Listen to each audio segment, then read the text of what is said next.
এক সময়ের কথা, এক জঙ্গলে বসবাস করত এক অহংকারী সিংহ। সিংহের ছিল একটাই বিশ্বাস, আমি জঙ্গলের রাজা, আমার চেয়ে আর বুদ্ধিমান কেউ নেই। একদিন গাছের ডালে বসে থাকা এক দুষ্ট বানর সিংহকে বলল, রাজা, শক্তি দিয়ে সব জেতা যায় না, বুদ্ধিরও দরকার আছে। সিংহ হেসে বলল, হা হা হা হা হা, বুদ্ধি দিয়ে শিকার করা যায় না। বানর শান্ত স্বরে বলল, ঠিক আছে রাজা, আজ আপনাকে প্রমাণ করে দেখাবো।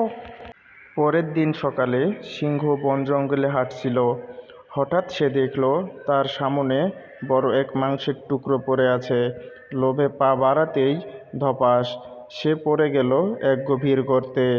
গর্তের উপরে বসে বানর হেসে বলল, যা, দেখলেন রাজা, শক্তি আপনাকে আজকে গর্ত থেকে বাঁচাতে পারলো না, কিন্তু বুদ্ধি থাকলে আপনি গর্তে পড়তেন না।